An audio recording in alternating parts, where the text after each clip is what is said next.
اگر زیادہ ہسٹری میں نہیں جاتی، لیکن یہ کہ وہ بہت بڑی پاورز تھیں اس ٹائم کی، اور جو آپس میں جس طرح سے 2 پاورز لڑتی ہیں وہ اسی طرح لڑا کرتی تھی. تو جو رومنس تھے وہ کرسچنس تھے، اور جو پرشینس تھے وہ مشرک تھے، وہ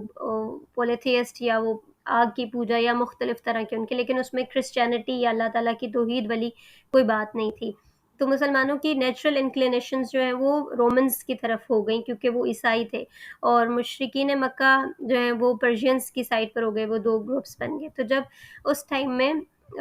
جب یہ حبشہ کا واقعہ پیش آیا، تو تب جو پرشینس تھے انہوں نے رومنس کو شکست دے دی، اور ان کا بہت بڑا حصہ اپنے قبضے میں بھی لے لیا. تو پھر مشرکین جو تھے انہوں نے بھی مسلمانوں کا مذاق اڑانا شروع کیا کہ دیکھ لو جو تمہارے ساتھ ہے رومنز، ان کا کیا حشر ہو رہا ہے. اگر تمہارا دین ہی سچ پر ہوتا اور یہ رومی ٹھیک ہوتے، تو پھر اللہ تعالیٰ ان کی مدد کیوں نہ کرتا اور انہیں غلبہ کیوں نہ دیتا. اور تمہارا نبی بھی اسی طرح ہم پر غلبے کے خواب دیکھتا ہے، تو ان کے بھی خواب اسی طرح جو ہیں وہ کہلے مٹی میں مل جائیں گے. اس طرح سے مسلمانوں کو ٹیز کرنا شروع کیا. تو اس پر اللہ تعالیٰ نے قرآن کریم کی وہ سورہ روم کی آیات نازل کی، جس میں ہے کہ الف لام میم غلبت الروم فی ادنی الارض وہم من بعد غلبہم سیغلبون، کہ الف لام میم رومی مغلوب ہو گئے ہیں، اور اپنی مغلوبیت کے بعد ان قریب چند سالوں میں وہ غالب آ جائیں گے اللہ ہی کے حکم سے، جو پہلے ہوا ہے، اور اللہ کے حکم سے ہی ہوگا جو بھی بعد میں ہوگا. اس وقت اہل ایمان بھی مسرور ہوں گے اور اللہ تعالیٰ کی مدد سے، اور وہ اللہ تعالیٰ جس کی چاہتا ہے مدد کرتا ہے، وہ غالب ہے اور مہربان ہے. تو اس میں بات کہنے کی ہے کہ اس ٹائم پر تو بہت محکومی کا ٹائم گزرا تھا، بہت نیچے تھے مسلمان بھی، اور ایون رومیوں کے اوپر بھی حملہ ہو گیا تھا، تو وہ بھی ایک طرح سے نیچے تھے. تو اس ٹائم پر اللہ تعالیٰ نے ایک کہہ لیں خوشخبری بھی دی،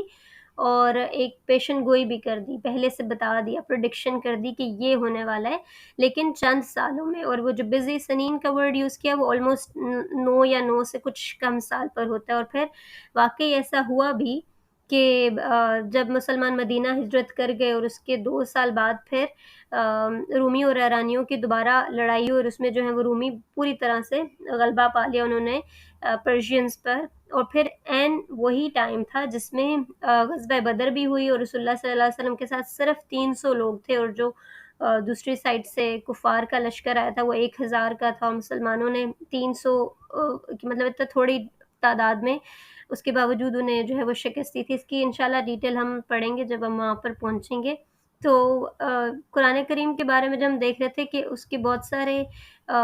دلائل ہم نے پڑھے کہ وہ کس طرح سے اللہ تعالیٰ کی کتاب ہے، تو اس میں ایک دلیل یہ بھی ہے کہ اس کی جو کی گئی پیشن گوئی ہیں وہ ثابت ہوئی. اگر نبی کریم صلی اللہ علیہ وسلم نے یہ کتاب کسی اور سے سیکھی تھی، تو سیکھنے میں تو انسان ایسی پیشن گوئیاں نہیں کر سکتا ہے کہ وہ ایگزیکٹ اسی طرح ثابت ہوں جس طرح سے آپ پرومس کر رہے ہو.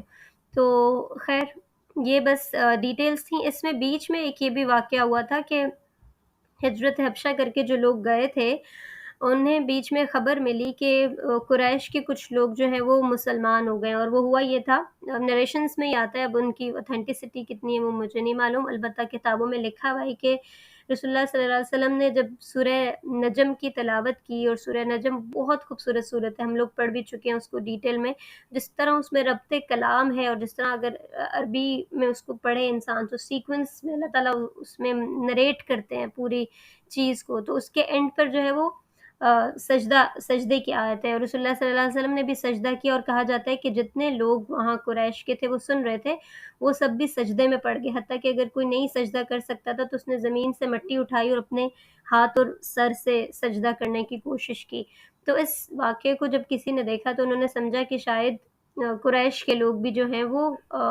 مسلمان ہو گئے، اور یہ نیوز وہاں تک حبشہ تک پہنچ گئی. اور پھر کچھ لوگوں نے سمجھا کہ اچھا چلو یہ تو بہت اچھا ہو گیا ہے، اپنے ملک میں واپس ہجرت کر جاتے ہیں. تو پھر وہ لوگ واپس مکہ آئے، اور جب وہ مکہ کے قریب پہنچے تو انہیں معلوم ہوا کہ یہ خبر جو ہے وہ درست نہیں ہے. ایک وہ جذباتی